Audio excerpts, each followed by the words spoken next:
This station is now the ultimate power in the universe. We would be honored if you would join us.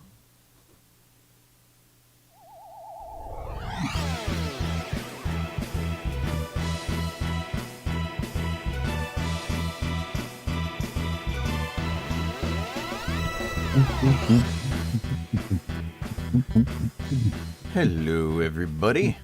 It's a Thursday night, which means Docking Bay 94. I'm Sean Obi-Shawn Crosby.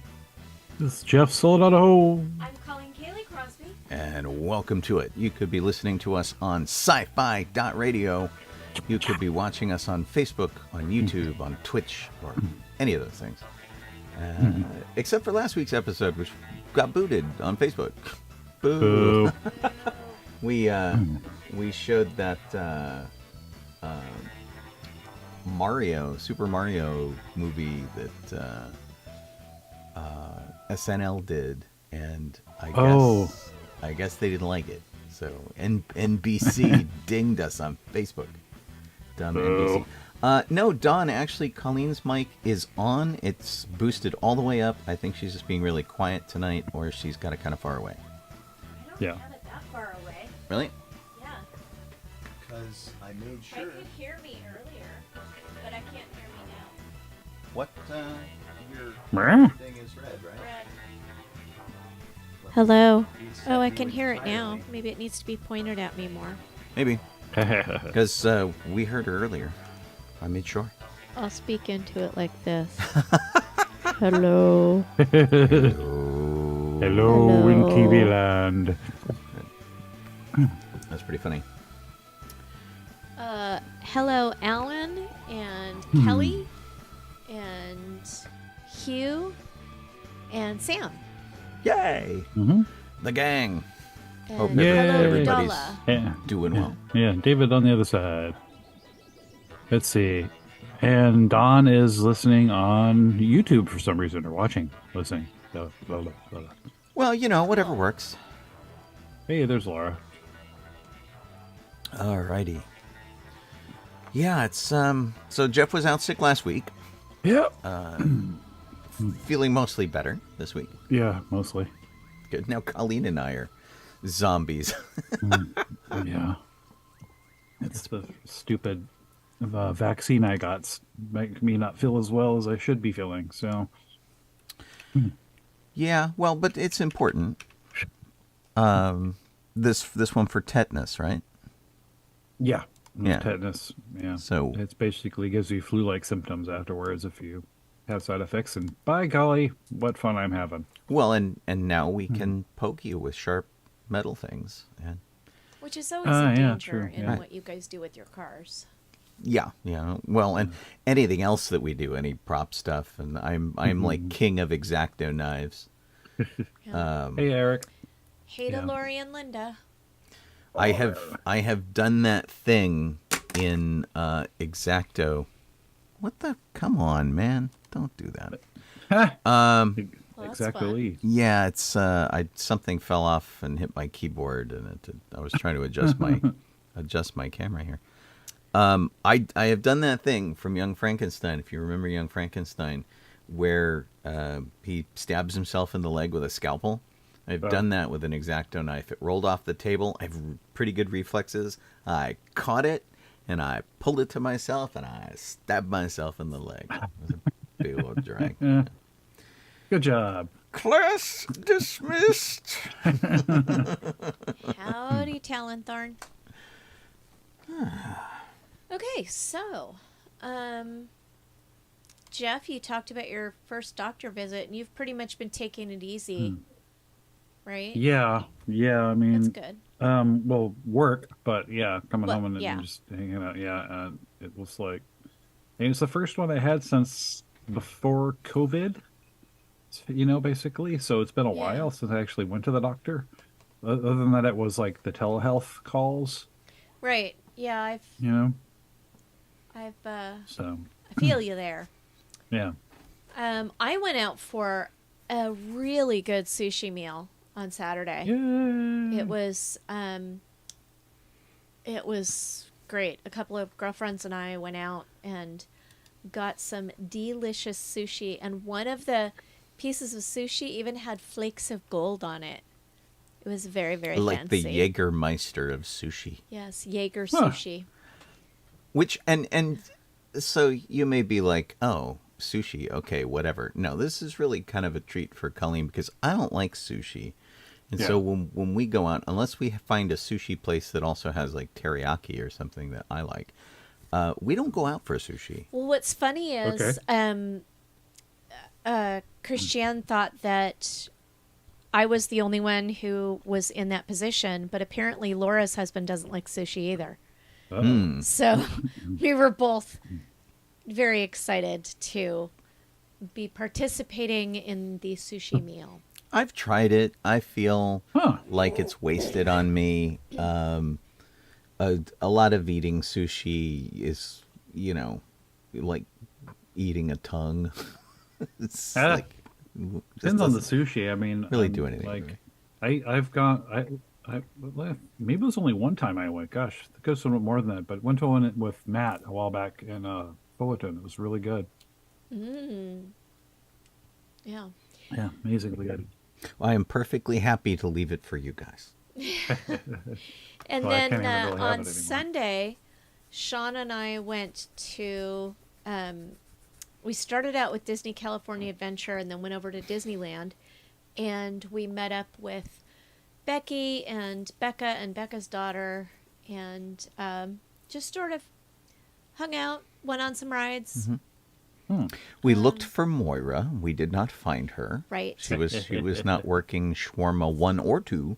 At least not while we were But there. we did try the shawarma, Yes. Yeah. even though they were out of tzatziki sauce. Yes. They were out of tzatziki sauce and they were out of Moira. Right. So But yeah, we had a pretty good time. It got really cold, which was, you know, not unexpected, but still kind of a bummer. yeah, I think the cold had us leaving earlier than we would have otherwise. Because especially because we got fast pass reservations, whatever, to the World of Color at DCA, but we were just too cold and tired, so we went home. And we tried to get reservations for Runaway Railway, and we got a really high number, and then they stopped it, like before they ever got to our number. There's some debate as to whether it was an earlier number than I got yesterday, or a larger number, but whatever it was, they didn't get to as many people, and they stopped well before they got to our number, which was something like 260, 280, somewhere like that. Yeah. So so that was kind of crazy. And so yeah, we just decided to kind of head home. It's like, well, you know. Break in and say hello to Okay. Liz. And then Sean went back yesterday and did manage to get on Mickey's Runaway Railway, so he can give us a review. And I gotta tell you, so I had a weird day. And, you know, if you listen to the show frequently enough, you know I go to Disneyland once a week. And I walk between 5 and 10 miles. And usually don't ride too many rides. Because, you know, mostly I just kind of go, I hang out, I sort of get my exercise. But I've really wanted to do Runaway Railway. I didn't get to do it in Florida. It opened after we were there. In MGM. It's over where the Great Movie Ride was in the Chinese theater facade. And, you know, it looked kind of fun. And when they were bringing it here, I'm like, awesome, this will be great. And they're doing the reservation thing that they did for Rise of the Resistance when that first started. And it's a little complicated. And especially for me, who's got like the morning show, I'm only pretty much eligible for the 1 o'clock slot. You can do it first thing in the morning, or you can do it from on site at 1 o'clock. And so I kind of busted my butt to get down there at a reasonable time. And it was a, you know, this is good, this is bad kind of a day, where like one good thing would happen, like there was very little traffic between home and Disneyland. And then I won't say bad, but an inconvenient thing would happen. So, like, they parked you in the farthest corner away from the escalators and elevators that you could possibly be. So you have to walk farther. And then I met some cool people. And then there were a whole bunch of people getting stoned on weed in the parking structure, which is, kind of a bad thing for me. It was like that. And the weirdest thing that happened, and the thing that really kind of knocked me off my stride for the day, I ran into, and I don't think I've ever had this happen, I ran into an unpleasant security person at Disneyland. And so there were two lines I could have gotten into, and I almost jumped lines, and I really should have, but so many people ran into the other line that I thought, well, I'll just stay where I am. And I always choose a security line based on whether there are strollers and people with bags in them, because those go slower. So this one seemed okay, but the woman who ran me through security made me empty every single pocket, and she was really weird about it. She's like, well, where's your car key? Like, okay, here's my car key. And they're like, okay, well, take it apart. Like, how do you know it comes apart? All right, look, here's the key. Here's this fob. Okay. Well, what's that? Well, those are earbuds. They're wireless earbuds. Well, show me. Okay. Like, what's that? Like, well, that's my stack of ID and credit cards and things. Well, show me those. And I'm like, every single thing. It was really, really weird. And so it took me forever to get through security, which meant I didn't get into the park by 1. I got there after 1. And so I got a really late reservation number, which had kind of bummed me out. But the thing that really bummed me out was just like how, and maybe she was just having a terrible day, whatever was going on, but she was like abrasive and pokey and kind of nasty. And you don't usually encounter that at Disneyland. I deal with security a lot because they always kind of look at me sideways and have a question for me about something, but they're never like nasty to me. So this was really strange. So it really kind of blew my mind. And my buddy who apparently passed me on the freeway because he took a picture and showed me a picture. He like breezed in and got a great reservation. In fact, he breezed in, got a reservation, walked right on the ride at like 1:00, which was nuts. So, it's really just a crapshoot how things are going to go. Everything worked out for me really, really well. And in fact, karmically speaking, somebody really offset the security person that I had, because I ran into somebody or started talking to somebody who turned out to have spent a year in CHOC, the Children's Hospital. And he remembered us coming in and doing events there and visiting rooms and stuff, because he was asking me about my lightsaber cane. So it started our conversation. And so he's like, oh, man, yeah, I love that kind of stuff. And that's the thing that kept me going as a kid. And because this was back in the mid-2000s. And so that was, and now he's working at Disneyland, and he looks great. And he's like, yeah, I'm a lot better, and everything's terrific, and I've got this job, and life's really cool. And he's like, hey, hold on. And he talks to his supervisor, and his supervisor's like, hey, follow me. And she just puts me right into the line for Runaway Railway, which was great. And so, talk about instant karma. That was super, super sweet of them to do. And it was cool. So I did inevitably get to ride the ride, which and I also wanted to see what they were doing at Toontown, because there's a fair amount of Toontown that's open. Yeah. So I'll tell you what, I took a bunch of pictures, and I really kind of dig what they're doing with Toontown right now, because it's more colorful. It's more interesting. That's not the right one. That's the right one. There we go.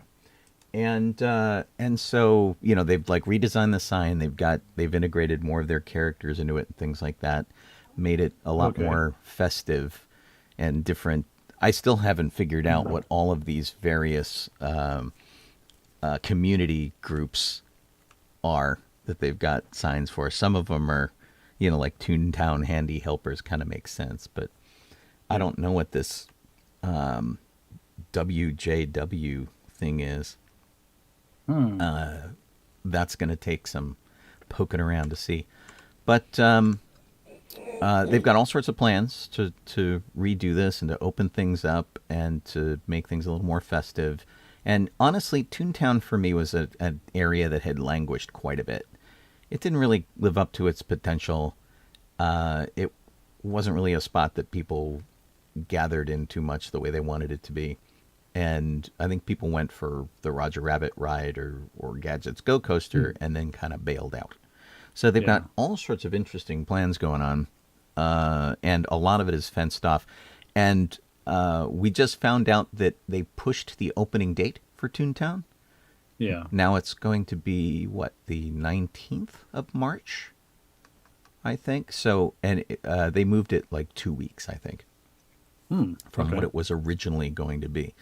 And, but, you know, everything's looking pretty great. They repainted everything in much brighter colors. This whole section here, this El Capitan Theater entrance is new. They didn't have that before. And of course, it's a play on the El Capitan Theater that they have in Hollywood. That's the Disney Theater.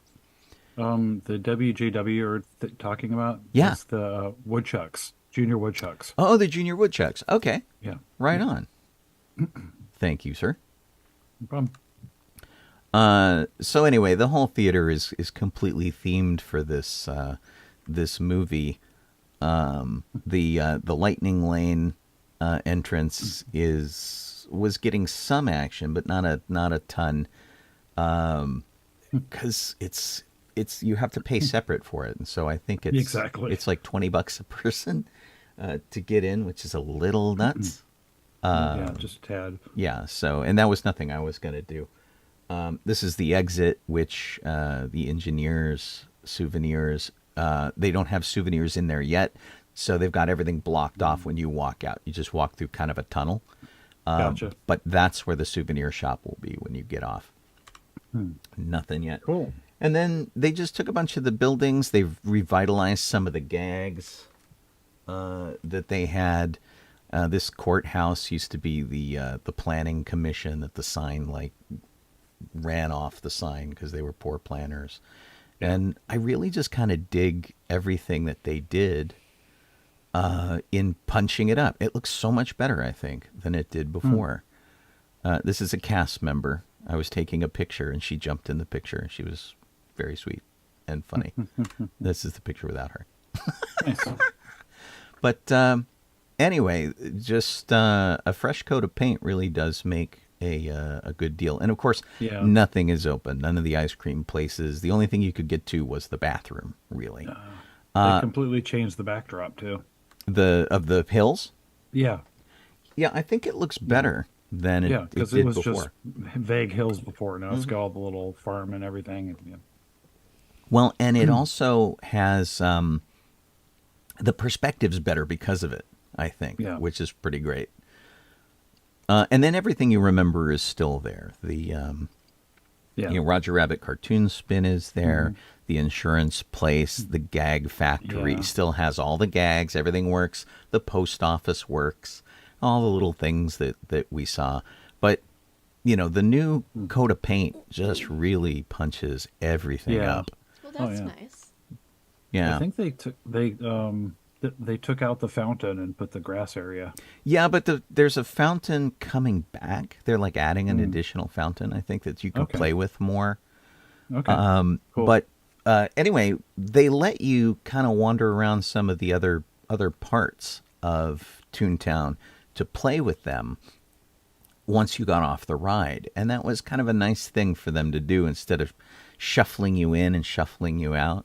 And so you could blow up the fireworks factory and you could do the you know, So all those gags got turned back on or fixed. yeah, and all the sounds work. So like the mailbox will yell at you when you pull yeah. the thing, and all the post office I wonder stuff. if the manhole still works.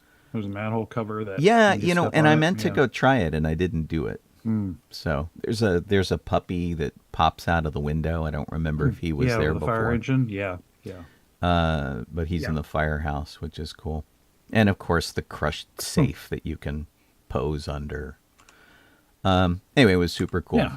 And so once you go into the ride, there's they do everything to reinforce the theater idea. So the ribbon cutting with the giant scissors, and which is funny. Usually when you see giant scissors, you don't see them in a like sort of sewing scissor style. Yeah. The way these are, usually they're just sort of big round handled And things. I was expecting more cartoony looking. Right. It was a really weird choice, I thought. And so, you know, little museum exhibit, lots of movie posters that reference other Disney characters and things. So the absent-minded Professor Von Drake Yes. combines two of their properties and things. And then there's a whole Mickey Mouse quote-unquote exhibit as you walk through, which honestly I didn't get to see too much of because they waltzed us right through. And when they took me to the line, they were going to take me right onto the ride and have me skip the ride. And I'm like, no, I want to see the line. You know, you don't have to be that special for me. Just drop me off at the door. And so, you know, all of these little props from cartoons and things that, you know, of course, never existed. You know, Mickey's birthday costume and the cake from the same cartoon. The beanstalk is growing through the middle of the theater, which was kind of a nice touch. I kind of damaged that up. Of course, there's the entire counter where you can get, you know, your snacks, or you're supposed to be able to, a variety of sauces and things, and you know, leaky, I never drippy. thought of haggis as a sauce, though. I That haven't. works Kind of out. solid to come out of a pump like Right? that. I mean, I guess it's no more solid than relish. But yeah, that's kind of weird. Whoops. I'm not sure all of these are in their proper order. I tried to set them up in Facebook, and then Facebook was giving me grief. But, you know, the displays just sort of like go on and on. Mickey's part in Fantasia and the costumes. And can we say who made the costumes? Colleen? Oh, yeah. Didn't she say it here? I don't know. A couple weeks ago. Yeah, I feel think like she so. did. Our friend Mela constructed all of these costumes, which were pretty great. Awesome. And you know, there's a lot of them.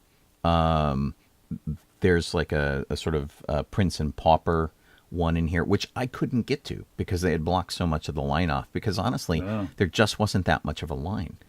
Gotcha. Whatever they're doing for the reservations, there's lots of space. There's a disco Mickey, which was pretty funny, and they're playing disco music, and the floor is doing its lighting thing over in the corner, with lots of other examples of other props, awards that Mickey has gotten for various things, and then other movies. It just, you know, it's a surprising amount of stuff. It really is. And I hear that Florida just didn't really get this kind of treatment because they built this one from scratch. Because I heard the line queue this line queue is bigger or more elaborate, at least. Yeah. And so I'm really, really surprised at all of the stuff that they put together for this, because it's just overwhelming. It's a lot. This was the snack bar, and there's all sorts of, you know, in-jokes and things for the concession stand. Different pretzels and snacks and red vines. Always makes me want red vines. I want red vines. I know. And then, you know, you head down the hallway with lots more movie posters, and then you hit the sort of waiting area, and the waiting area lets you in, and you have to watch a cartoon, which kicks everything off, which is kind of really cool. So kind of like the Mickey's house had. Like you went through the whole thing of Mickey's house and you waited in line to see Mickey, but you saw a cartoon first. Right. Then you went in the room to see him. The thing that's really strange, though, is that you're going to board a train, and you're in a barn. You're not in like a depot. I feel like you should be in a depot, right? But you're actually in a barn, and Goofy talks about that all the time. He's like, we're going to the barn, doing whatever. Yeah. Which is a little bit wacky because totally trains go to depots. Yeah. It's just like. So I wonder if they're in Toontown, if they've decided to take out Mickey's house, because this has a lot of aspects that are similar. I don't think so. I think they're just under renovation right now, and they're behind some of the walls. I think they left them alone because they were always a pretty big deal, and it was where you met Mickey and Minnie to take pictures. Yeah. So, we'll have to see. But didn't they also have like Jessica's house and things like that? So they might have gotten some of the ancillary characters. Like Jessica might not have a house anymore. Kelly asks if you had noticed a the house? cash registers. I did. The cash register said 1118 on it, I think.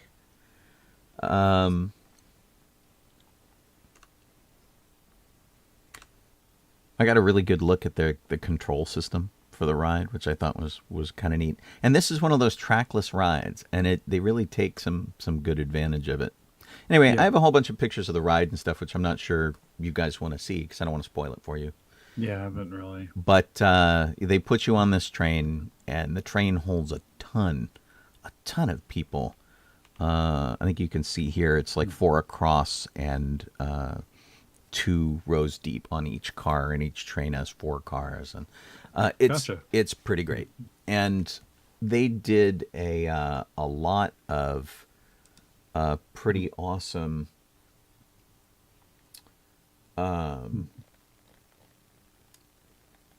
renovation of Toontown. And honestly, one of the things that I gotta say, let me pick it up here maybe. I think it looks better at night. And so I like Galaxy's Edge at night too. And I think it looks good during the day. I feel like Toontown really just looks good at night because all of these bright colors they did when everything's really well lit, it just looks really fun.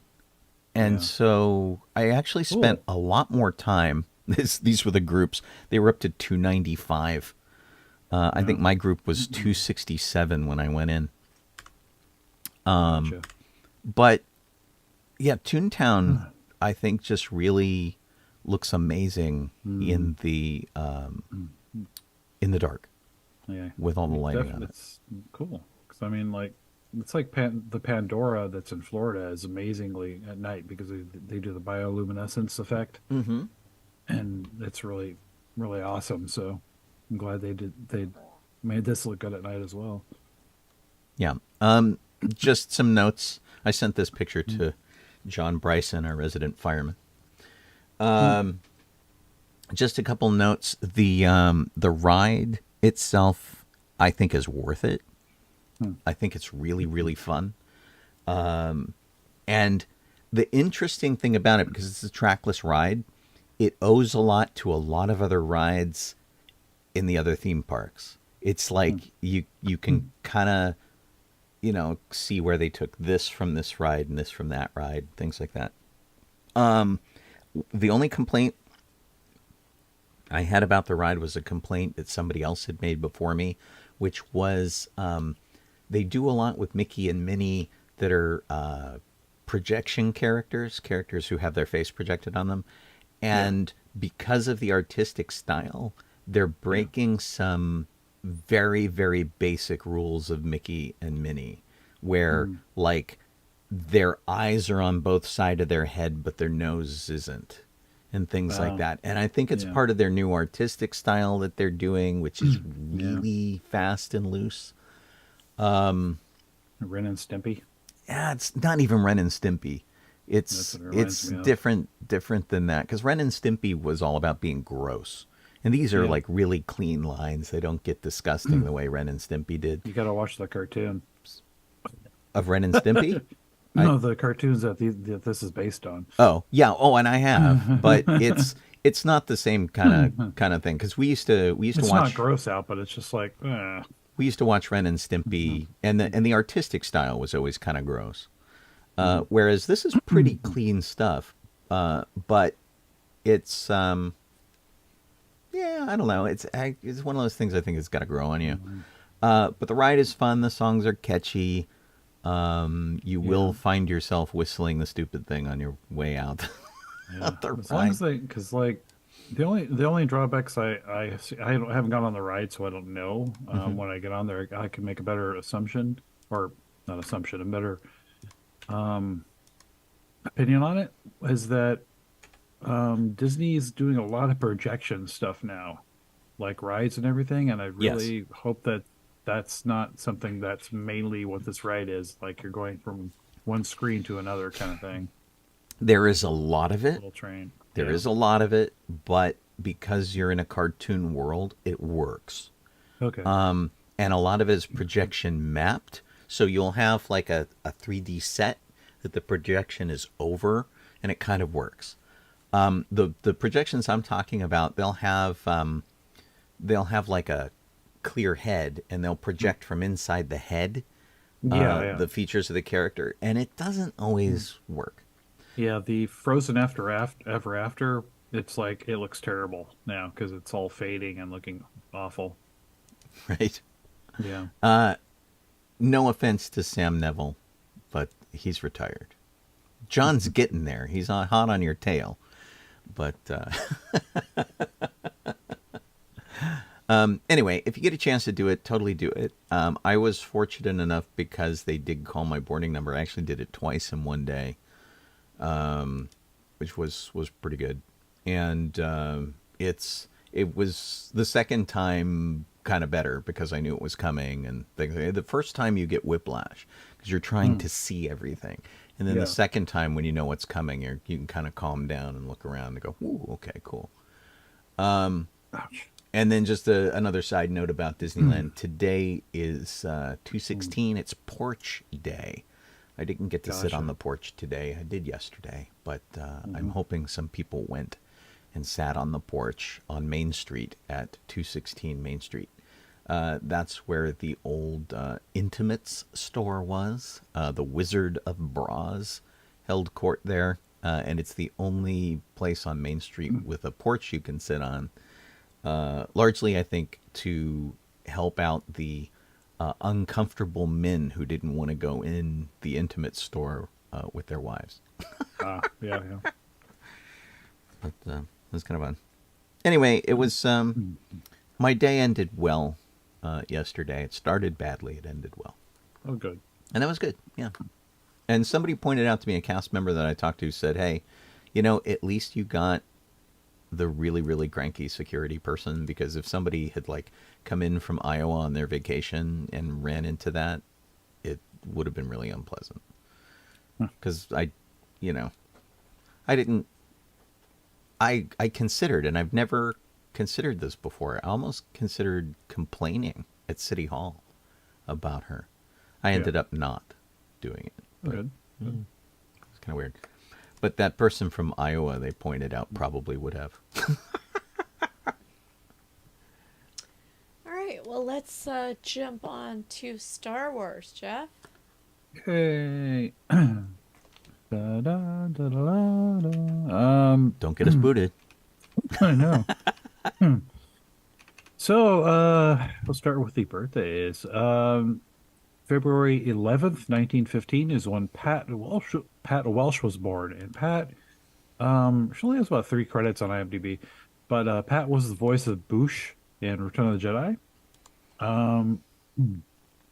She's also the voice of E.T. and E.T. the Extraterrestrial. And then, strangely, she was in a movie called Waterloo Bridge. That's really about it. Why would they have Actress in someone Waterloo else do the voice of Boushh? Why wasn't that just done by Carrie Fisher? I don't know.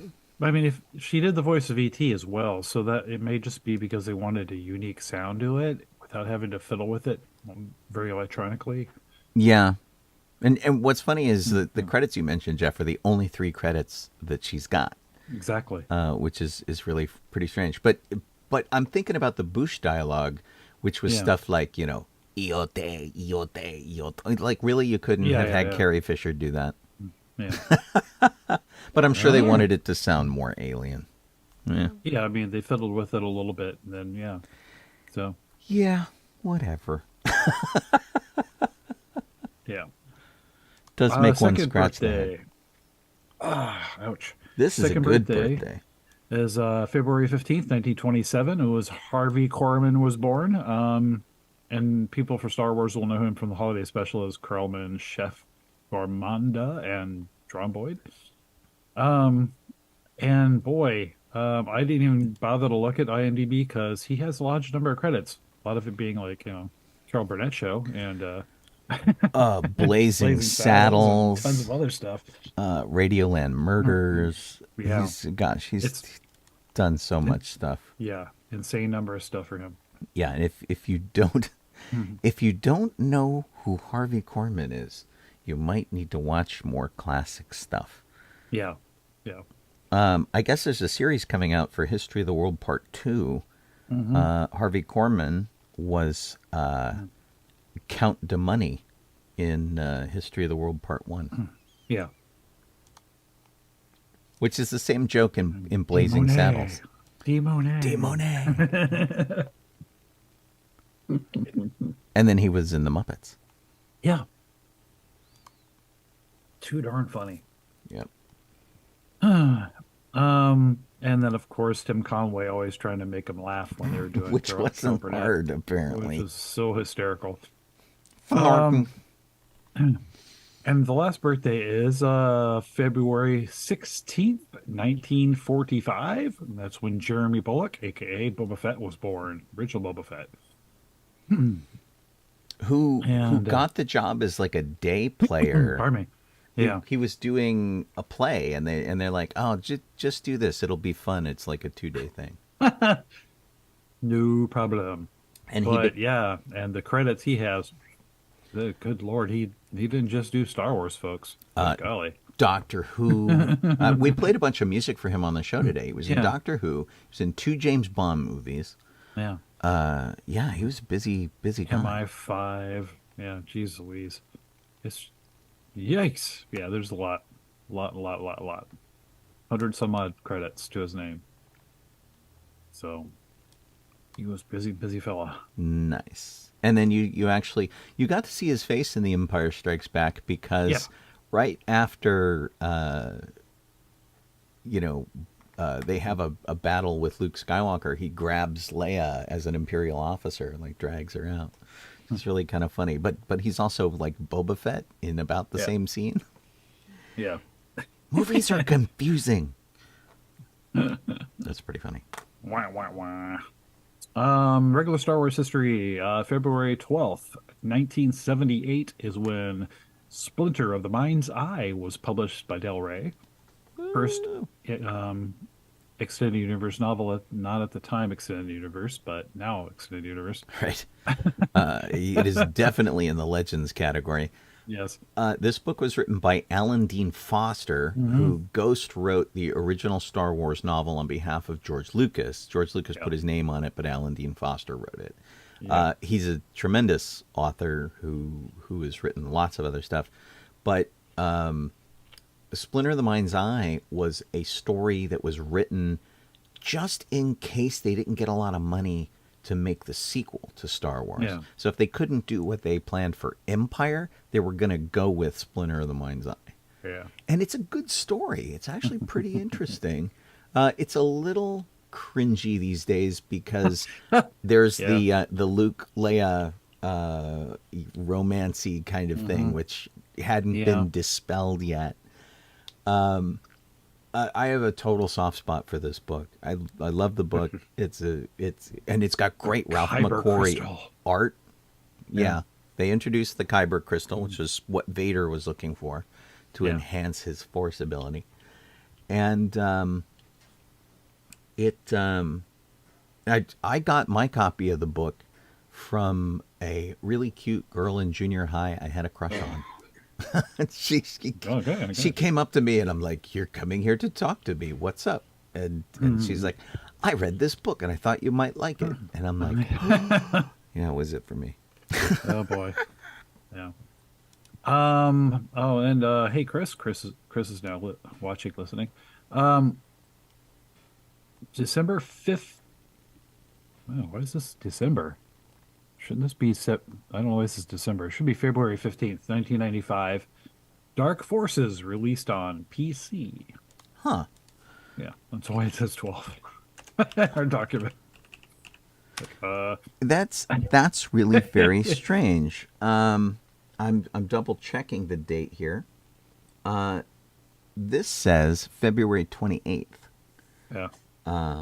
So that's Wikipedia. So I think the February parts right documents is kind of funny. Right. But yeah. Dark Forces, if you don't remember it, was the Star Wars Doom. Yeah. It was the first-person shooter in the Yeah. Star Wars universe, and it wasn't great. Graphically, it was terrific gameplay, and it introduced us to Kyle Katarn, who was a great character who went on to do other games. Introduced us to the Moldy Crow, which was his awesome ship, and Jan Orr is his partner in crime.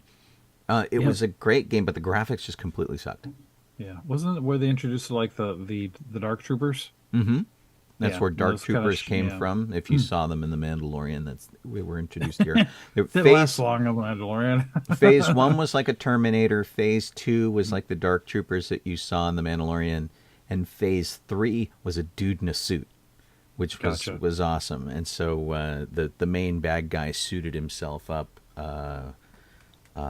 General Moke, and he came after you.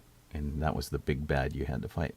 And if you were a complete nerd and you found some of the secret stuff and you turned on mapping in the game, there was a level you could drop into on an ice planet that when you mapped out the secret level hidden underneath the main ice, it made the map looked like Max the Rabbit from Sam and Max. Nice. Which was cool. I miss LucasArts, man. They were great. They put out some terrific games. They did some great storytelling. And a lot of storytelling we never got to see because they ended early. Yeah. God, I love that game. Last of the Star Wars history is December 16th, 2006. That's when Empire at War was released on PC.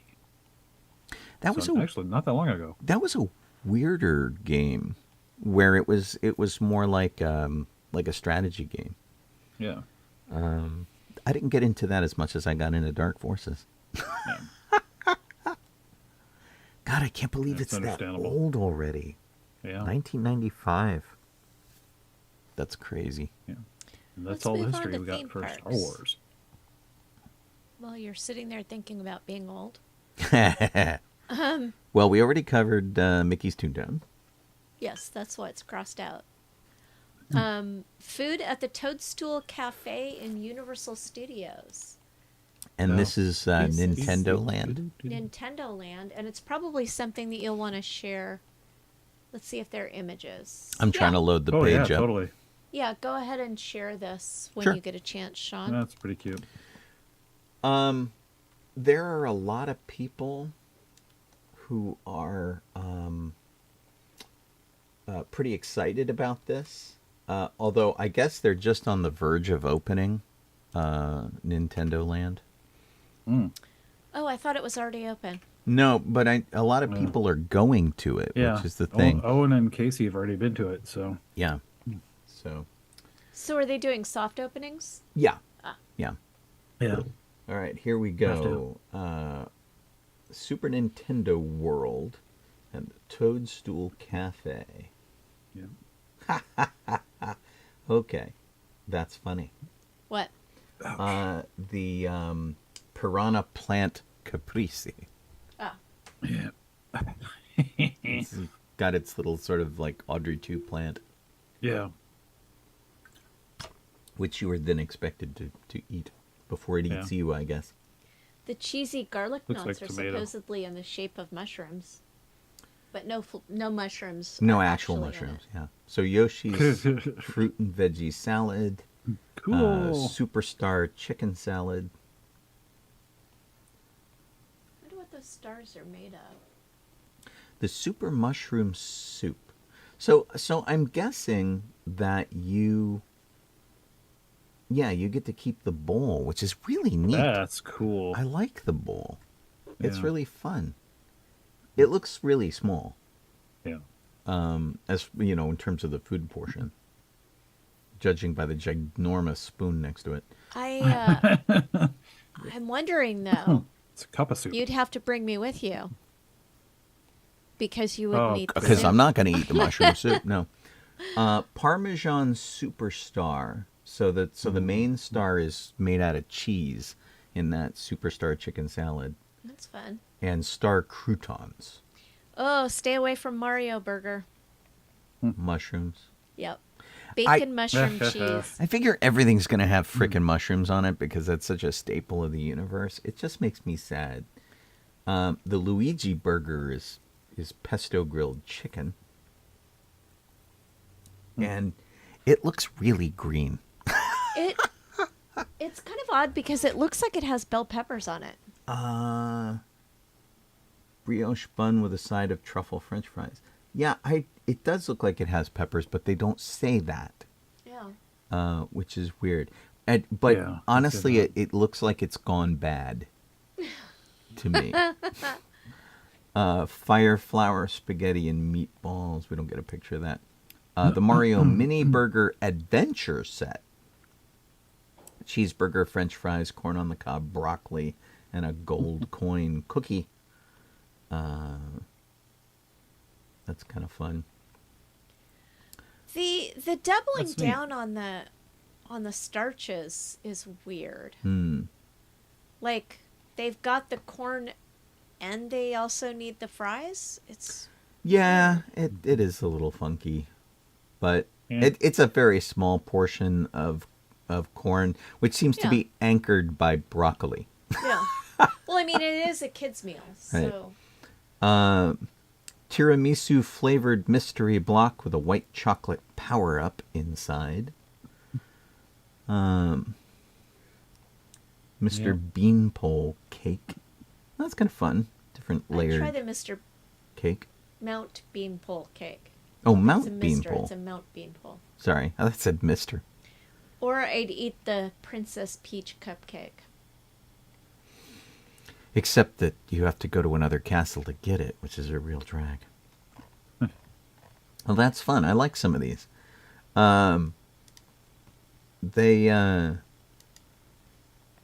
They're definitely in the spirit of all of that. So good for them. Although the The Piranha Plant Caprese yeah has mushrooms in it. like I said, I mean, just about everything's gonna have frickin' Sean. mushrooms in it, and even Yoshi's favorite fruit and veggie salad has mushrooms in it. What?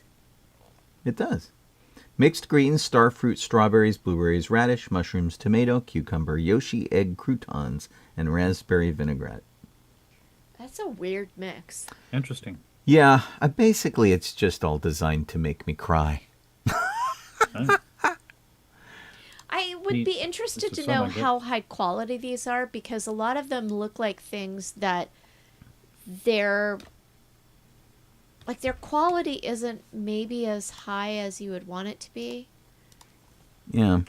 But I mean, they do have some interesting ingredients like star fruit and things like that. So maybe I'm wrong. I would be interested to hear how these taste. There is not a Princess Peach cupcake picture. No, and I'm doing a little search independently of the page we were just on to see if they have it. But The descriptions are above the photos, which is the opposite of Disneyland, where Right. the descriptions are below the pictures, so it keeps messing me up. I believe I have found a picture of it. on a different site. So here, let me get rid of their ad, and let me throw this over here. Oh, come on. What you doing now? Okay, before you show that, one other weird thing. Yeah. The Power Up Spaghetti Marinara is spaghetti with marinara sauce, Power Up Parmesan crisps. So this was written by someone who's English? But aren't crisps chips? Crisps are potato chips, yeah. Yes, and these are French fries, I think. Which are chips, if Oh, you're... no, there's no photo of this. I'm doing the looking I see. above. So it probably is chips, but odd. I wonder if this was written by someone English. This is what I have found for the Princess Peach cupcake. And it purports to be from the Toadstool Cafe, from a site Yeah, that called looks adorable. piratesandprincesses.net. It is suitably Princess Peachy. I think the Mount Beanpole cake looks more intriguing to me, though. It's pretty fun. Let me see. Here's what the Toadstool Cafe looks like on the outside.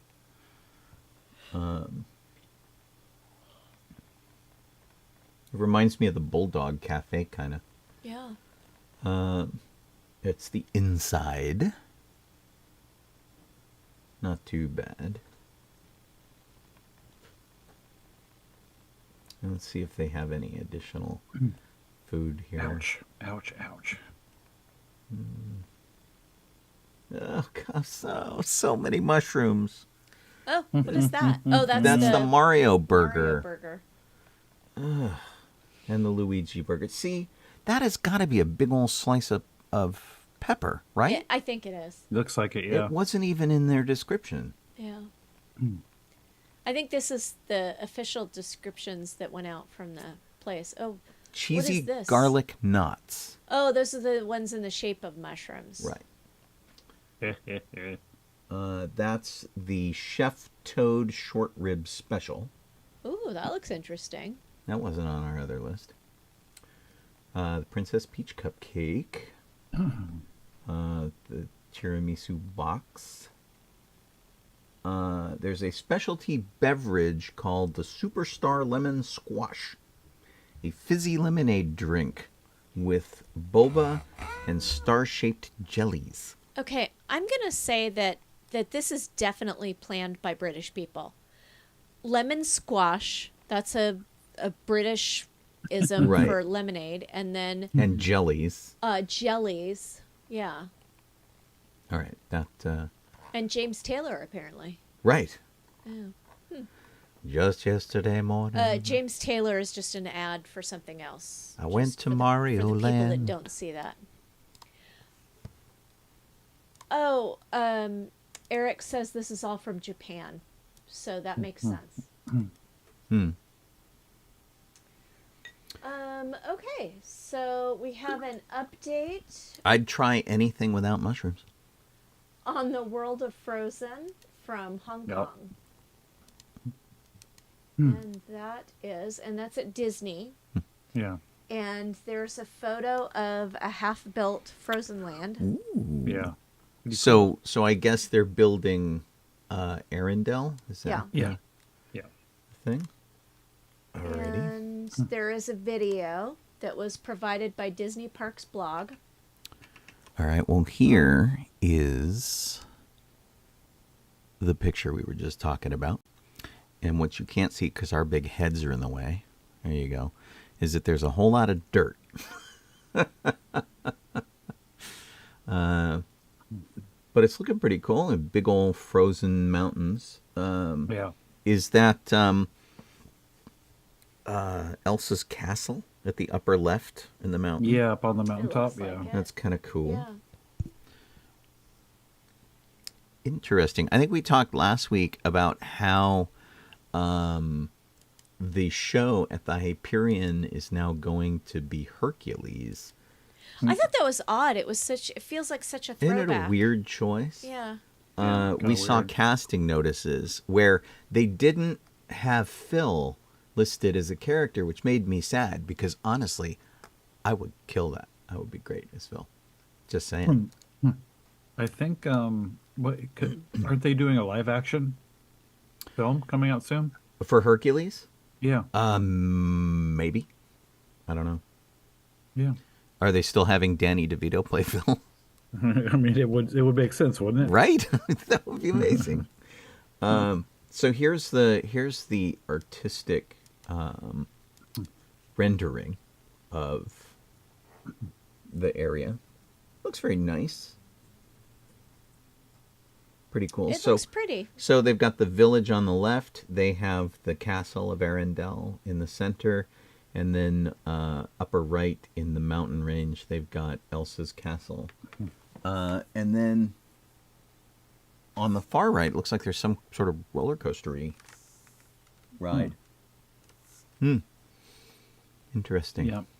Guy Ritchie is apparently directing the Hercules thing, by the way. That will be weird. Yeah. Yeah. I think, didn't he direct the Aladdin as well? I don't know. Let's see here. I'm going to flip up this video. See what we got. A little walkthrough. Kind of nice. That's a lot of scaffolding. Yeah. Ooh. Disney's got a drone. Ah. Cool. Well, that's neat. Kelly points out that back in the Mario Land article, I was asking about the Parmesan crisps. Yeah. They're chips made out of Parmesan cheese. So they're not like potato chips. They're Parmesan Gotcha. crisps. It's an actual product. Well, that makes sense. Yep. Well, I Good. think this Okay. is looking pretty good. I think there's a stunt show in the background there. That was pretty funny. World? Alrighty. And then there is this, I guess, which so Disney has the A1000 animatronics, which are considered to be like really absolutely amazing. Yeah. And I think this is a demonstration of that. Like walks around and such, I believe. Yeah. And so, I mean, this is kind of nuts in terms of technology being what it is these days. I've got the sound turned off because I don't want to get dinged again for their dumb sound. But this is kind of crazy. They were talking about Beauty and the Beast and doing some Beauty and the Beast things. And I mean, the animation in that is pretty crazy. It's pretty insane how good that is. Yeah, yeah. And so now there's already a Frozen ride at Epcot. Yeah. And I hear that it's totally worth the wait, whatever the wait happens to be. I hear it's pretty amazing. And we haven't been to the park. Jeff doesn't think so. Have you been on it, Jeff? Yeah. I wouldn't say it's like amazing. It's an okay ride. I kind of like the ride that was there before a little more, but that's just me being nostalgic. But what was there before it? But before that was because it's like Norway or something, isn't it? Yeah. In Epcot? Yeah. It was the Norway ride. The Norway. It was also a water ride as well. They just kind of repurposed it for. Oh, sure. I mean, they're not going to tear it out. Yeah. But the trouble that when I brought up like the projection mapping in Florida, they have this ride and another ride that have projection mapping that really needs to be either replaced completely with animatronics, or they need to really upgrade and fix the projection mapping because it looks terrible. It's all it's really faded and doesn't match the rest of the character and such. It's just awful. I thought that they were using these animatronics in the new Frozen ride there in Florida, but if they're not, well, that's this projection one. Same as the Seven Dwarfs Mine ride in Magic Kingdom also uses the same thing, projection mapping inside the head. Looks terrible. Laura says Chris is suggesting a new song, Aerosmith song for the Rock and Roller Coaster, which is Disney's Got a Drone. I don't think it'll be a hit. Probably not. And aren't they doing something with that? I thought I just read recently that they're redoing that. It's the top of the hour. Yep. Yeah. I'm getting there. If you are listening to us on sci-fi.radio, Maelstrom. we're grateful. We're talking about all these pictures, and you can't even see them. That's some serious dedication. Or you could be watching us on Twitch, on YouTube, on Facebook. Any of those places are perfectly acceptable. If you are doing that, you will see that I am Sean Obi-Shawn Crosby. It's just Donoho. I'm Colleen Kaylee Crosby. And thanks for tuning in to Docking Bay 94 on this Thursday night. Doing our usual stuff. It's been a pretty theme park centric hour. Lots of really interesting stuff going on. And I want to go back to Nintendo World again. I found a video where someone tried every food item. Oh. And those are indeed green peppers on top of that mushroom burger or no chicken sandwich. And the Parmesan Luigi's crisps chicken are sandwich. cheese thingies. Okay. So the ride that was sitting there before it became Frozen After was called Maelstrom. I completely spaced on the name for some reason. It had trolls and stuff in it. It was actually really cool. and I remember riding it at one point, but I can't remember much about it. Yeah. You would go around the ride, and then you get to one point on the ride, and they would say, like, back down you go or something, the trolls or whatever, and then you would go backwards on the drop instead of forward. What where did the Eurovision movie with Will Ferrell take place? They could have made the ride about their trolls. Been awesome. I never saw it. It's dumb, but it's kind of a funny dumb. No. So in just a couple of days, since we were talking about Rock and Roller Coaster briefly, on the 20th of this month, Rock and Roller Coaster is going to close, and then it's going to reopen in the summer. It is merely a refurbishment for the launch system, general maintenance. It doesn't sound like they're going to change any of the music or the songs or the other overall experience. It's still going to be the Aerosmith Rock and Roller Coaster. Gotcha. The night Jeff and I met, we went on this ride. I ended up in the front seat, which was weird, with the Yoda puppet. And I'm like, are you sure you don't want me to leave this on the platform? They're like, nah. And so it's me and Yoda and the safety bar riding. And we were all in, well, many of us were in costume. You weren't in costume yet. You weren't in costume yet. I wasn't? Were you? Were you dressed? I think I came. I'm pretty sure I went there in costume. Oh, okay. Yeah. I thought you weren't in costume for some reason. No. I know Gregor was. I know I was. Yeah. Oh, my God. And it was so hot and humid and terrible. And I really regretted my costume choice. Just saying. And Gregor almost died. Yeah, but Gregor almost dies all the time. That's what he says. Right. Yeah.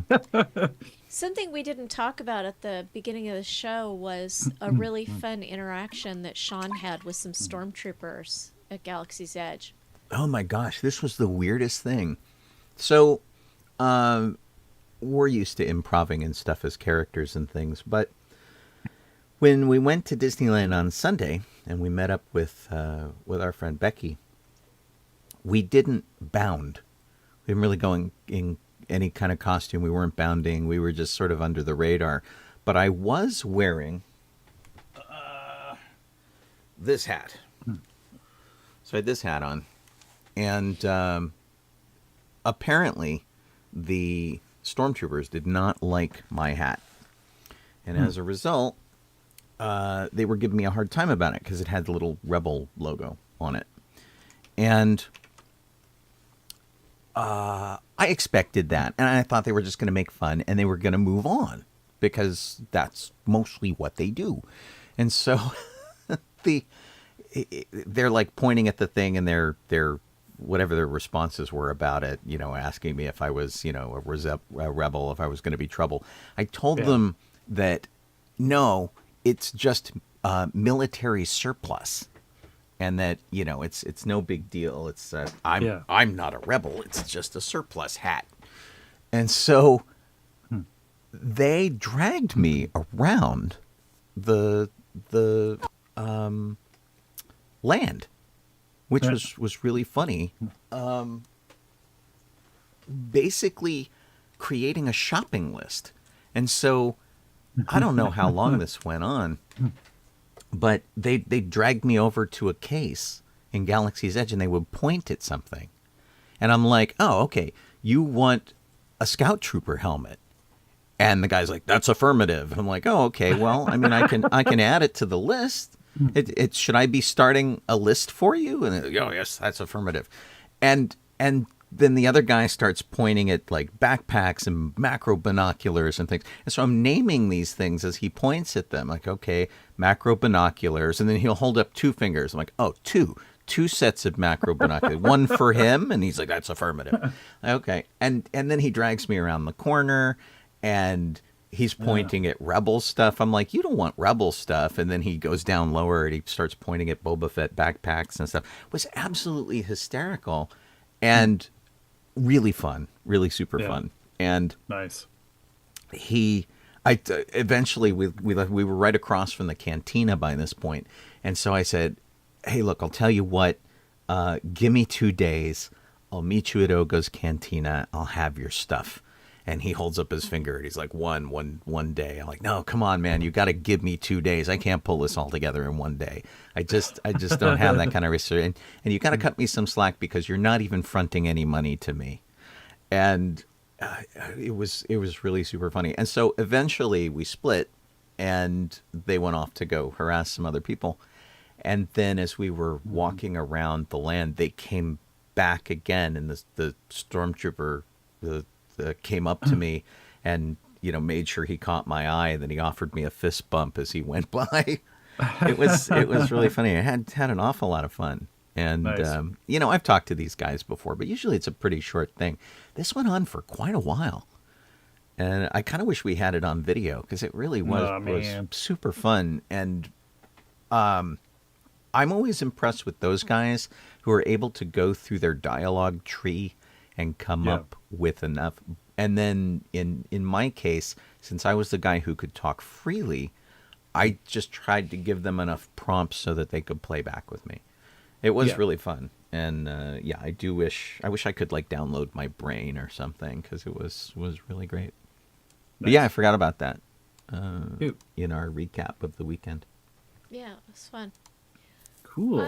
Okay. Did we talk about everything that you guys wanted to for the World of Frozen and Toadstool Cafe? I think so. So we're not big fans of Universal Studios here. Go there in the house. I mean, it's interesting to visit, but most of the rides just don't really. I feel like Universal in California is a half-day visit. Yeah, kind of. And they keep taking out stuff we really do like the special effects show, and the tram ride gets shorter. All the behind-the-scenes stuff where they talk about actually making movies, which was the thing that set them apart from every other theme park. They're getting rid of that more in favor of stuff like, you know, dinosaur meet and greets and Transformers meet and greets. And so they don't have their animal actors show anymore. Don't have the special effects show. Those ended just a couple months ago. Yeah. And although I gotta say, one of the things about Runaway Railway at Disneyland, it was a little bit like a Universal Studios ride. Oh, okay. It had Threw you off a just cliff, sprayed with water. You did not get sprayed with water, but it looked like you were gonna. And they sent you over a waterfall at one point. That's funny. But not really. But yeah, it really had that. You remember the Spider-Man ride in Florida? Yes. It had a little bit of that going on. Oh wow. Uh-oh. Yeah, it was really kind of interesting. So, Ouch. Ow, ow. yeah, I mean, I like Universal to a point, but I'm not in a huge hurry to go to Super Nintendo Land. I mean, I wouldn't turn down free tickets. I wonder But- if they're planning to take the because they close those two attractions you talked about, the animal actors and the special effects. Right. But To they're put in more such a- rides in, apparently. Probably they're in such a close proximity to the Harry Potter thing. I wonder if they're going to put something that's from Diagon Alley there. Maybe. I mean, Or I guess they could Gringotts or put the something. Gringotts ride in there. Yeah. Yeah, I mean, or the Hagrid thing. Yeah. Something. Coaster. It Yeah, really totally. depends because Universal Studios has the same problem Disneyland does, which is they are on a finite parcel of land. Yeah. And this so is true. they only have so much space. And so Hogwarts, the whole Harry Potter area, that used to be the Universal Amphitheater. And so you gained entrance to the amphitheater from downtown Disney, Yeah. not downtown, City Walk, sorry. And they took that whole thing out and they put Hogwarts in and they closed up City Walk from where that used to be. So, Yeah. you know, I can understand them taking stuff out, but they're taking out some of their actual movie making facilities to put Yeah. in more rides because I Yeah, guess but that's they've more. always taken out some of their, because there's, when you go on the tour, it's not like you go through all of the wardrobe building and the different No, totally. places like that. So that's Yeah. their tradition, is to take that stuff out. make Yeah, less and it less. just kind of makes me sad. I mean, there's obviously some things they're never going to take out, like the Grinch Village, if they can, and maybe I think that's gone. the Jaws thing. Really, they took out Yeah. the Grinch Village? Yeah. I thought it was still there. Because they made such a big deal about it last Christmas, I thought. But you know, and if they ever take out Back to the Future Square, there will be a riot if they do that. So Yeah, who knows? that would be and it's funny because it wasn't even built for Back to the Future. It was built for some other thing, and that's Oh yeah, completely. totally. Made more sense. All right. Wow. So are we ready to move on then? Sure. Let's go to trailers. Apple TV Plus coming on March 17th. Extrapolations. This was like a documentary made about 50 years from now. Yeah, it's kind of weird. Well, and yeah, I mean they sort of roll up through the decades, And I and can't Yeah. quite tell if it's what they're saying is we're extrapolating what might be the future, and they do different stories because there are an awful lot of celebrities in this. it has got Oh. So an it kind of insane feels cast. like it's you know, Yeah. this star is in this story. Yeah, it takes place and- in the future, the entire thing. But Yeah. yeah. Well, it could be a Twilight Zone-ish anthology series where they focus on a tragedy of the week. yeah, that might be it. It looks, yeah, it's all like looks mostly like what's happening to the world, like, you know, climate change. And Yeah, everything. it is 8 episodes. Yeah. And there's a very funny title for an article, which is that every star in our endangered planet is in this show. And so I'm just going to run some of these people down for you. Don't run them down. Okay, I'll list them out for you. Okay.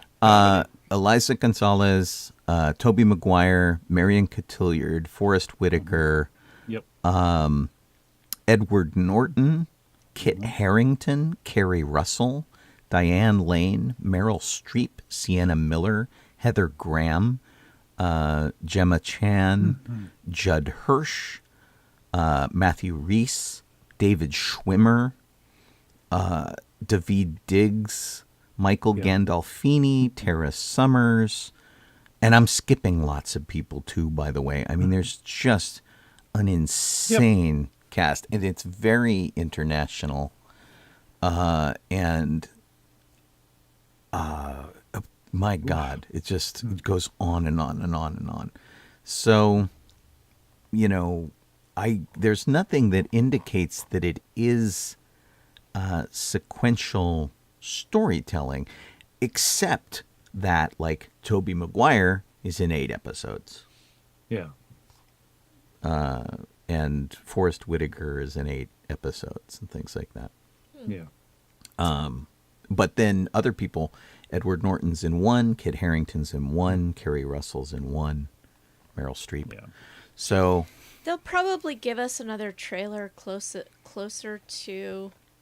They've got a month left till it comes out, so Right. they'll give us another trailer, and then we'll be able to figure out a little bit more about it. it's really, really interesting looking, but it also looks like it's no fun.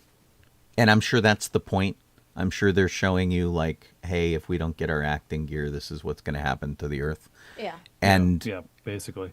but it's really interesting to watch the trailer and see some of the things, the tacks that they take, which is like, hey, all of this stuff is coming, but you know what? That's going to happen after we die, so let's have fun and make money now, and that kind of, like, corporate thing. And Yep. and then Exactly it. other people who are just sort of living the weird tragedy of dealing with global warming and flooding and all of the kind of craziness that's going on. Right. But yeah, it looks good. If I had Apple TV, I might give it a shot and see. I would definitely watch this next one if I had an Apple TV. It's coming out on March 31st. Tetris. God, What a this Yes. weird trailer this was. this looks Yeah. good, and It it's does. It looks really good. it is purportedly a true story. It's about, like, the invention of the game Tetris and espionage, maybe? Russians and Chinese. Yeah. And it looked crazy. And it's Cold set, War like, and in, such, yeah. I don't know. When was it invented? Like 1981 or something? Yeah, and Yeah. it's one of those things that again, a really great cast. 1984. Taron Tetris was Egerton invented. is there, and it's like, this is the story you didn't know about Tetris, and it is so weird we couldn't make it up. Yeah. Kind of a deal. And of course, Yeah. it was a Russian game that gained world popularity, largely due, I think, to a big part of the fact that they included it with every Game Boy that they sold. That was like the pack in game. And Yeah. that's all in there, too. Right. And it looks absolutely fascinating, but there's so much James Bondy kind of stuff going on Yeah. that it really makes you scratch your head and go, is this real? Is this really the way it happens? If you listen to sci-fi.radio, we've got a guy who just started a new show called, his name is Chaotix, and his show is on earlier in the day on Thursdays before ours at noon Pacific time. And he just did a full-on episode about the whole history of Tetris. Gotcha. Which, is interesting to hear him, like, talk about it and go, what's going on. This is, like, dramatized. You were following the main character who's so enamored with this game that he is going to bring it to the world or die trying. And what a weird take on a video game. It's just a video game, right? Yeah. Yeah, totally. It looks really great. All of these trailers, by the way, are trailers that came out of the Super Bowl. This is the reason we've been really light on trailers of late. Yeah, the extrapolations one and just came out today, but Tetris, I don't know when that came out. I watched a thing that was like, these are all the trailers they released, and So anybody who needs a Tetris fix after watching that trailer, you can go to tetris.com and play Tetris for free. play for free. Nice. Yeah. Okay. Coming to theaters on May Oh, 5th, true story. Guardians of the Galaxy Volume 3. Now, Not a true story. I feel like I'm over Marvel movies. That's something we need to talk about Okay. in a little bit. I think we have an entry for this on the list, but you're not the only one. I think there's a Marvel Star Wars burnout happening, I'm not over Star Wars, but I'm over Marvel.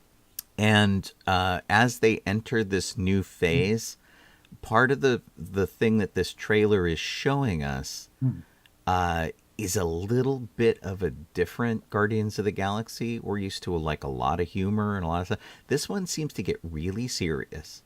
A lot And of tragedy. maybe For a trailer. it's just the trailer, but it really honestly looks like the sort of fun that we are expecting from it is really toned down. I know. And it just, and of course it's the last one in the series. The last one that James Gunn's doing anyway. Yeah, it'll probably be the last Guardians of the Galaxy with this crowd too, probably. I Well, mean, yeah, a lot of the actors aren't. if coming they back. carry it on, it'll be a different group of people, and or we'll get the Rocket and Groot show or something. It'll be something Yeah. else. I mean, like, we didn't see the latest Black Panther. We didn't movie. see Wakanda Forever. Ant-Man and the Wasp is coming out tomorrow, and Quantumania, yeah. I am ambivalent, especially when I found out that they didn't have my favorite character from that coming Luis. back. Luis, yeah. Oh, yeah. I don't know. And I watched the trailer, and it's just not doing anything for me. Because So- it looks again kind of dark, and the Wasp looks underutilized. But again, hard to tell from a trailer. But these are the impressions we get. Well, and I've also I already had formed my opinion, and then I read some reviews that sort of said that this is a less humorous Ant-Man and the Wasp, Yeah. and it seems to have lost its whimsy and what made it good to begin with. So that's Right, kind which of a was bummer. because the Ant-Man movies were the antithesis of all the very, very serious Marvel things. Yeah. And we didn't need Ant-Man to get super gritty Yeah. and edgy and whatever. So Yep. Don't Not a know. fan of gritty and edgy. Seeing it on Saturday, so Are you? Okay. I will let you You'll know what I think. review it next week and let us know how yeah, it goes. I mean, I would like some really good reasons to go see this because I very much like the Ant-Man movies. Yeah. And but if they take a radical departure, and I've been hearing people talk about Wakanda Forever, where they said they enjoyed it. It is a well-crafted movie, but people spend too much time mourning the loss of Chadwick Boseman. There's a little too much fan service, and the thing that suffers is plot and advancement of the Marvel universe. And so it's like a film that is good and it's entertaining and the performances are tremendous. But as far as like moving the next phase along, people feel that it kind of fell down on that job. Those are the Okay. reports that I've had come in from people whom I trust to give a good review. It's on Disney Plus. You can watch it. Yeah, we just haven't been energized to do it. Don says he's already seen Ant-Man and the Wasp, and it was okay. No, he saw Ant-Man and the Wasp. This is Oh, is Quantumania. Right, this is This is Quantumania. Okay. Yeah. I was like, wow. Yeah. Okay. Yeah, this is the new one that I don't think Dawn went to the premiere. But, if I'm wrong about that, tell us. Yeah. Yeah. Moving on to The Little Mermaid, which will be in theaters on May 26th. This was a teaser, Another one. and it just had a little clip of a little bit of a song. Yeah. And we've had that before. They're releasing very little things, but I heard from somebody recently who said they just saw it, and apparently it got leaked online for a little bit, and so you could see quite a bit of it online if you were fast enough, and No idea. some of the people are saying that they've really kind of knocked it out of the park. that it's really good, and I and the saw- casting is really good. An image of all of the sisters today, all of the Ariel's sisters. Yeah. And a lot of people are saying, because there was a wide range of ethnicities, that it looks like, since there are 7 total sisters, including Ariel, that there's one for each of the 7 Cs. That's just a rumor that people were saying. I wonder if this is the case. Well, that's Cool. that's That'd an be neat. interesting approach. Yeah. That would make sense. I kind of like it. Yeah. Yeah. Coming to theaters on June 16th is The Flash. I found this trailer to be incredibly confusing. And I feel Yeah. like I must have missed like 2 or 3 movies that are the introduction to this one. And it seems to be The Flash doing time travel and visiting Batman and Superman people. Right. I don't know if it was exactly Superman or It looked or like like Supergirl. Cartoon. it looked like Supergirl from Supergirl. Yeah. Yeah. from Krypton. Yeah. Yeah, her name's Kara. Yeah. So, yeah, but I just found this to be entirely confusing. Well, so there's In a been different universe. there's been Flash series that have been out featuring Ezra Miller, and this movie also, it seems to have an awful lot in common with Multiverse of Madness. I know they're 2 separate universes. It's not Marvel, it's DC. But there's a lot in this trailer that completely makes me think of the Doctor Strange film. And it's also the movie that is supposed to sort of blow up the DC verse so they can rebuild it with James Gunn. Yeah. Also, before I clicked on the trailer, I got it confused with Shazam. And you can see how that made me even more confused. Right. This is the one that's causing a little bit of consternation because Ezra Miller, who plays the Flash, is up for abuse charges. He's having all sorts of issues legally. Robbery and whatever else. Yeah, he breaking and entering, and he hasn't been an exemplary human, let alone a superhero. That's causing some problems, but people really want to see this movie largely because Michael Keaton is back as Batman. And Yeah. that was very obvious from the trailer. Right. Well, and also And all the people screaming about it online after the Super Bowl. Oh, yeah. Right. Oh my God, Batman! Oh my God. and Ben Affleck is back as Batman. Yeah. You Yeah. know, so where's George Clooney? Is he going to come back? I wonder. It's Val it's Kilmer. interesting how Yeah, like totally. all the superheroes are now doing multiple universe things. Well, I mean, they've always done that in the comics. That's been a pretty standard thing. Yeah. It's just that, like in this case, the DC universe has not been well thought of. It's not been well received. There have been a lot of different movies that people either loved or hated. And it was not plotted out the way Marvel was, whereas we got 26 movies over 10 years, and Yeah. they were amazing, and they all blended together reasonably, and they looked like they belonged in the same universe, even if they didn't connect to other stories. DC's been all over the map, Yeah. and performances have been all over the map, and directors have been all over the map. It hasn't been cool. It's just No. bleh. And so that's what they're trying to fix. And so if this movie, this could be the only movie for Ezra Miller, and his only job may be to blow up the DC verse Yeah. and start over. And that's why this movie is coming out when they shelved like Batgirl and stuff like that. Yeah, geez. Because honestly, nothing else is going to matter after this movie. They're just going to start over. Yeah.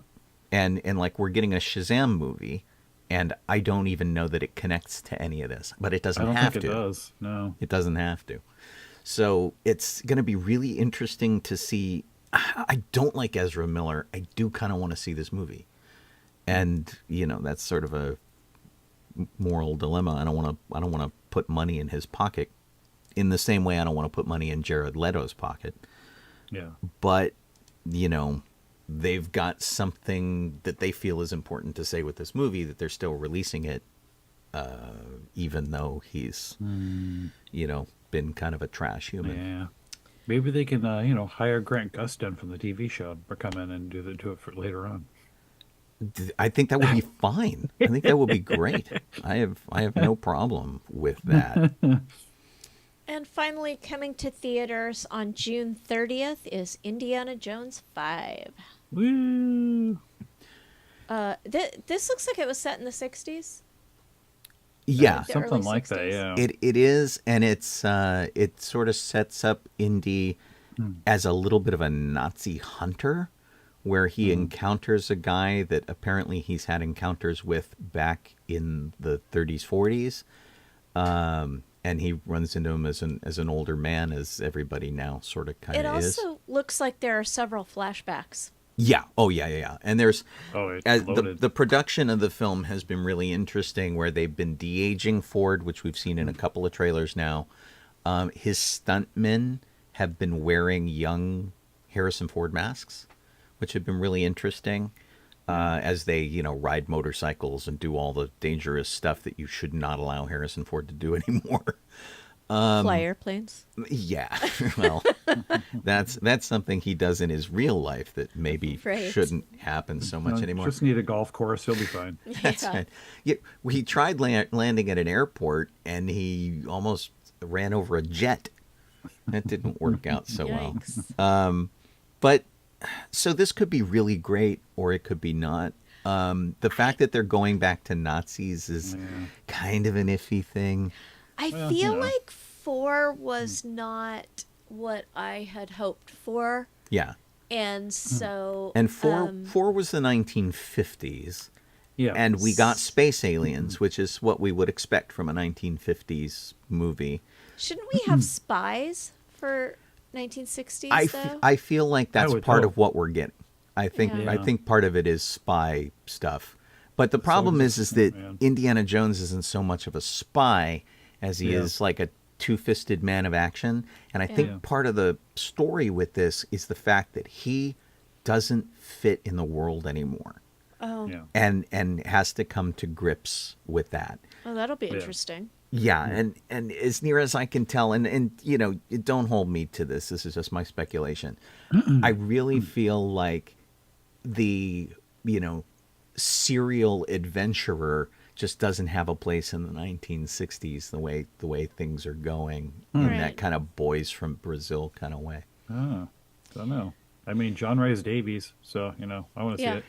Well, obviously they're going to give us the cameos that we want to see as fans, and this is it. This is the end for Indiana Jones and for Harrison Ford. They're not going to make another one after this that, you know, has this same crowd. I mean, if they go back and do prequels or something, that's their business. But this is the last time we're going to see Harrison Ford play Indiana Jones. So they're going to give us Yeah. what we want, and hopefully in a way that makes everybody happy. Whereas, like, you know, the first one was great, the second one was the third one was great, the fourth one was this one needs to be great. So fingers crossed, fingers crossed that we have an anti-Star Trek and the odd-numbered ones are really good.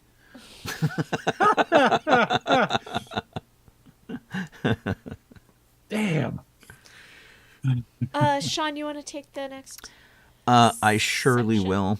Our memorial section is blissfully short.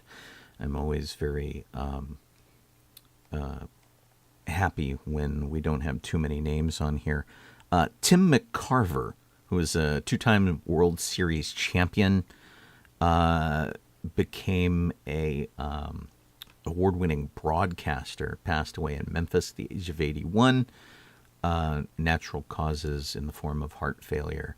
But he played with the Cardinals and had a 21-year Major League Baseball career before he became a broadcaster. If you might know John Madden from football, he was the baseball equivalent. Super enthusiastic, had a great way of explaining things. Universally loved as a broadcaster, and a guy who just had great commentary from someone who experienced it as a ball player, which was pretty tremendous. So he passed away at the age of 81. And then at the age of 82, after a brief illness, we lost Raquel Welch. You'll know her from a wide variety of movies, and she didn't have a ton of them on her resume. She had about 70 of them, which honestly just doesn't seem to be that many in the grand scheme of things. But she was just honestly a movie star. If you type in, you go to IMDb and you type in Raquel, she's the one that comes up. And oh my gosh, 1 Million Years BC, Fantastic Voyage, the Three Musketeers and the Four Musketeers. She did some comedy action stuff like Mother Jugs and Speed, bunch of things like that. But if you were of a certain age, you knew Raquel Welch from 1 Million Years BC in her fuzzy sort of bikini something, whatever her costume was. And, you know, even if you just saw it in the Shawshank Redemption covering the hole that Andy Dufresne was making in his cell, you knew the poster, which was pretty funny. She had a very short illness, which her family's pretty grateful for. And but sad news nonetheless. And there are some people who fit very squarely into the movie star category. She's one of the kind of the last ones, and so sad to hear of her passing. All right, let's go on to speed round, Jeff.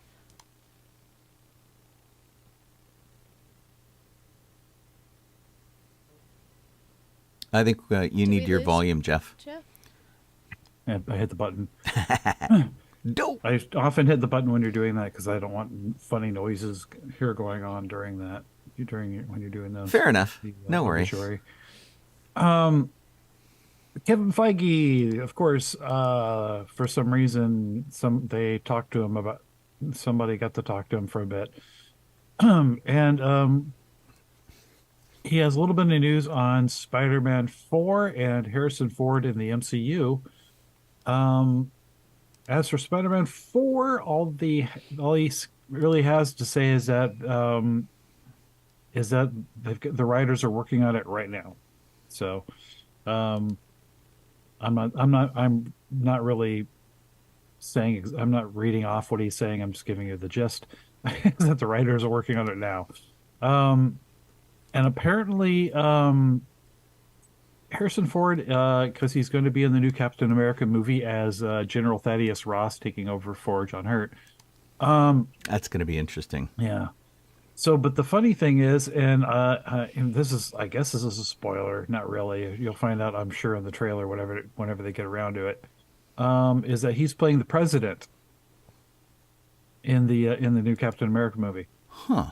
Yeah, and there's a dynamic between him and Sam Wilson. They have a history together. So, yeah, that'll be interesting.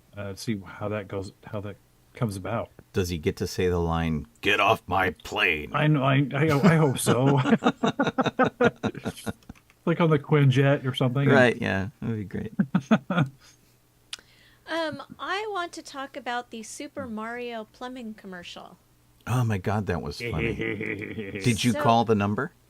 Yes, I did. texted the number. Oh, you did? Okay. Yeah, so we got both ends here. So first of all, it is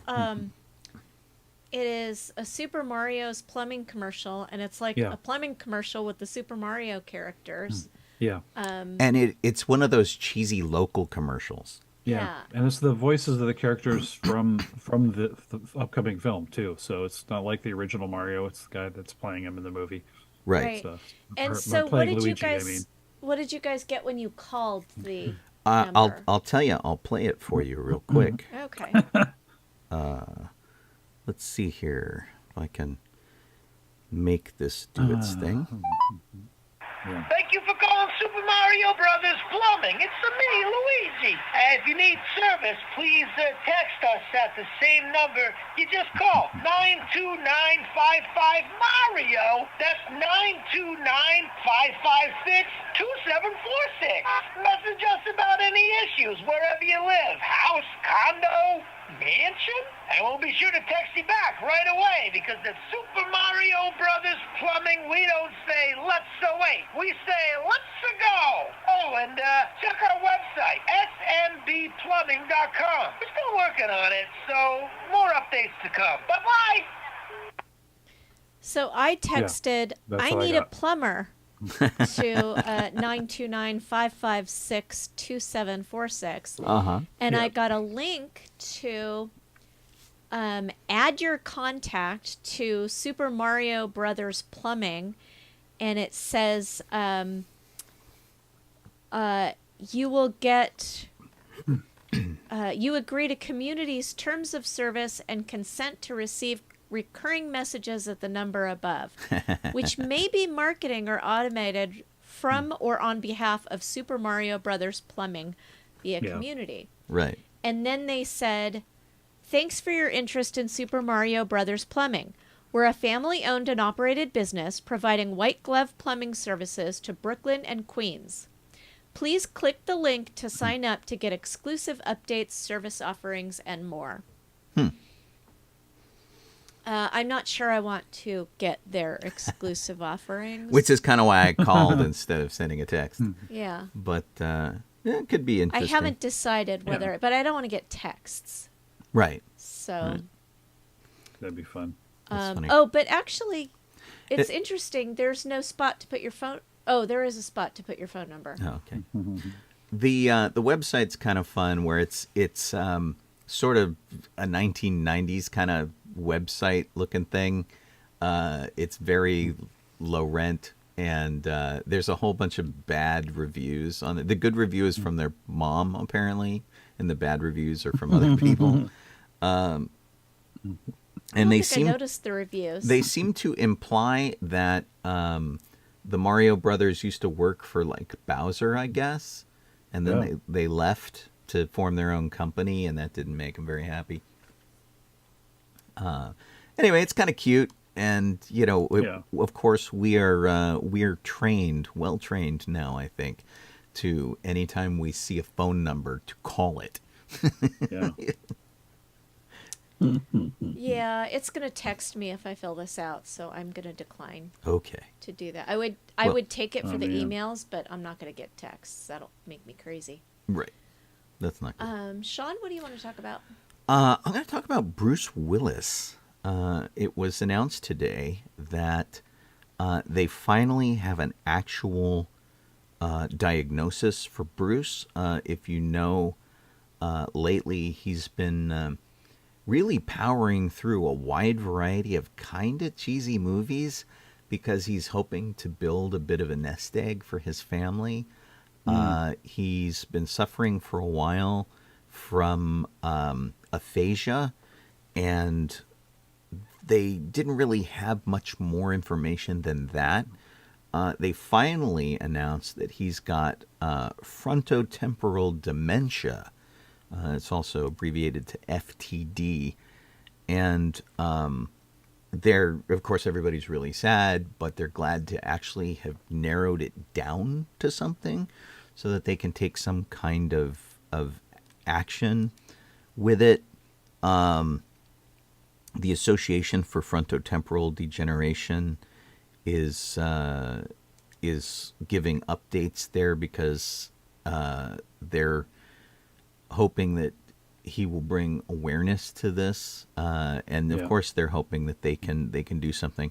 It says for people under 60, FTD is the most common form of dementia, and because getting the diagnosis can take years, FTD is likely much more prevalent than we know. And they don't have a cure for it, but they're trying to do things to, you know, bring more awareness to it so they can get funding so that they can actually fight this kind of thing. Yeah. But yeah, Bruce he still has this sense of humor and things like that. But it's one of the key symptoms of this is the inability to articulate yourself verbally. Like your speech starts to go and things like that. And Gotcha. if you go back and you look at Bruce's early career, he's singing, he's rapping, he's quipping and all of that kind of stuff. It's such a key part of his personality that it just must be horribly frustrating for him. So his wife is both elated and heartbroken. It's like the diagnosis is amazing, and of course she loves her husband. So it's tough stuff. Yeah. It's just sad. It is. It's all very sad. Jeff, what do you have? Sorry.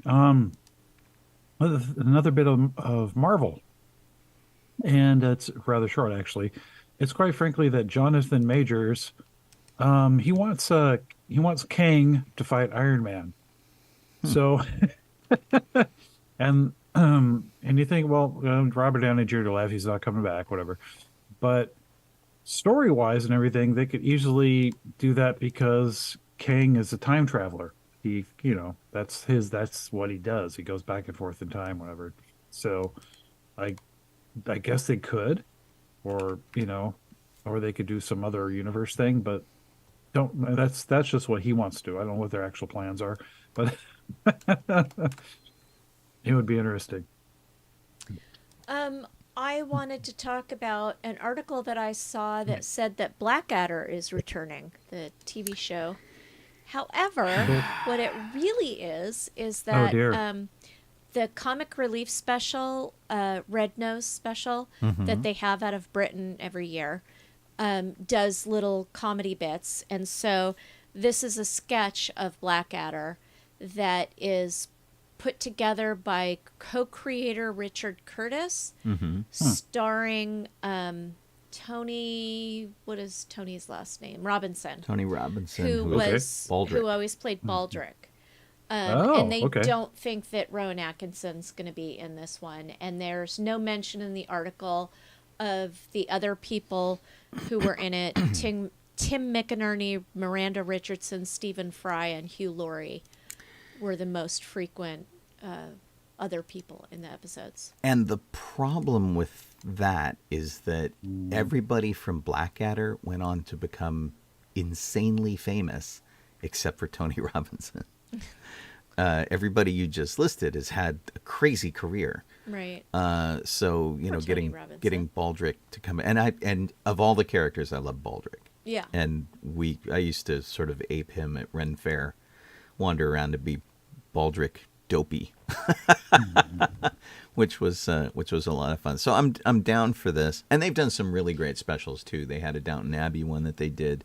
They had The Curse of Fatal Death, which did have Rowan Atkinson in it as Doctor Who, which was really great. So Sean's saying that the Red Nose specials have had some good shows, not Blackadder has had good shows. Although Blackadder has had really good seasons a really long time ago. Yeah. Sean, what do you have? Well, I've been seeing some pictures trickle across my feed, especially if you are following people who are Disney legends like Bob Gurr, who designed a lot of ride vehicles and things for Disneyland and other Disney theme parks. In Philadelphia, they have a exhibit for the 100th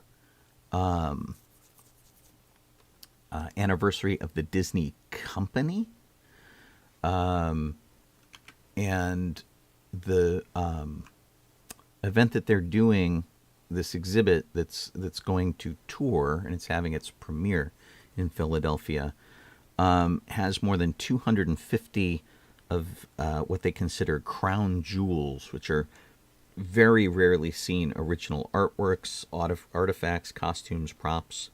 We're fortunate enough that we live in Southern California, so we get a lot of these kind of things on display at various museums, like Snow White and Pinocchio were originally filmed and then rotoscoped over, and so there are costumes from these animated things because they had people in them and things like that. And they're you don't see them very often, but every once in a while, because we're so close to the Disney archives, we get to see them in Southern California. Now is your chance to keep track of this exhibit and see, so if you're within driving distance of Philadelphia, it's a pretty good opportunity to come check this stuff out. And then I imagine over the course of the next year, being the 100th anniversary of the Disney company, it will make its way around to key cities in the country, and you will be able to see that. And this covers everything that they've done, from Snow White to Strange World, Pixar, Star Wars, Marvel, National Geographic, everything that's part of the Disney family of companies is all represented, which is kind of cool. Bob Gurr is speaking at these things, and so that's pretty awesome. He's giving his expertise on his experience with the company, and if you get the opportunity to attend one of those lectures, do it. Bob is slowing down. Again, we're very lucky that he's here in Southern California. We get to see him a lot. But so the guy who designed things like the Doom buggies and the Autopia cars and the monorail facades and things like that, he himself needs a mobility scooter to get around. And as you can imagine, he's messing with that. But it does mean that he's slowing down just a little bit. So if you get a chance to see him at this exhibit, jump on it, because he's an amazing, amazing guy. He's an awful lot of fun. And he's a stubborn dude. So I imagine he's going to be traveling as much as he can. He's in Philly right now for this exhibit. So Cool. Yeah, it's neat stuff. Neat. Jeff? So there is I think we covered this before, but there is a Godzilla live action series coming to Apple TV. But the neat thing about it is that they're going to be creating new Titans or new monsters, whatever direction you want to call that, new kaiju. That he'll probably Godzilla's going to fight or be friends with, who knows. But it was also going to somewhat overlap. The series will be connected, basically, to the new movie that they're doing. That Adam Wingard is doing, the second Godzilla versus Kong, whatever that's coming along, or not second, but the next sequel that they're doing, Godzilla versus Kong. That I don't know when that's coming out, but yeah. So that's pretty neat. I don't get Apple, so that part kind of sucks. So I do want to see this series badly, and I'm gonna have to find a way somehow to see this darn thing when it comes out. Well, and there's a Gamera one coming out too that I want to see. So that's the Netflix one, I believe. Yeah, we're gonna have to figure that one out too. I want to see that. Yes. I wanted to talk about an article that I saw in the Hollywood Reporter by way of AV Club. Bob Iger last week made some comments that Disney, Marvel, and Star Wars need to be better at curating their franchise content that's extraordinarily expensive. We want the quality on the screen, but we have to look at what they cost us. Mm-hmm. And so they are going to slow down a lot of the things that they announced would be happening in 2023 are being spread out. So let's see. In 2023, Kevin Feige had said that What If Season 2, Echo, Loki Season 2, Ironheart, and Agatha, Coven of Chaos would all be coming out. And now, Loki Season 2 and the Samuel L. Jackson-led Secret Invasion are the only ones that are coming out this year. And the Hawkeye spinoff Echo and Wakanda Forever spinoff Ironheart are unlikely to arrive in 2023 as studio spreads out its content and tinkers in post-production. Shows that are in development are on a slower path, and who knows if they're just outright canceling some of the things. I'm okay with this. I think that if they should slow down, take their time, tell us really good stories, and they don't have to bombard us with all of this kind of stuff. And I think, and he doesn't seem to say so here in this article, but I think that the previous Disney theory was the more stuff we get on streaming, the more people will come pay for that, and that will help make streaming self-sufficient. And I don't think it really worked out that way. However, they said that Marvel is being ramped down, Star Wars is being ramped up because it hasn't had a movie in theaters for a while. Oh, yeah. But And that's where you make the money. they've also been told that Lucasfilm may ramp up, but it will have to abide by the same fiscal discipline as the rest of the company. So it will be interesting to see what happens to all of these big Disney-owned IPs. Well, you know what would be a good one to do pretty quickly would be Patty Jenkins' Rogue Squadron. I'd like to see that. I don't think they're going to do that one.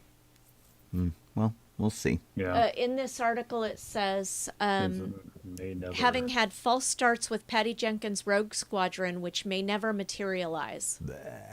Yeah. Well, we'll see what they do with Star Wars Celebration, which is creeping up on us. It's in Europe, so none of us are going. Yeah, they do tease that there will be announcements there. Yeah, I mean, it makes sense. And there's a lot of stuff that we've got that they've been working on. Ahsoka is pretty much ready to go. Mandalorian Season 3 is ready to go. And what's the other one?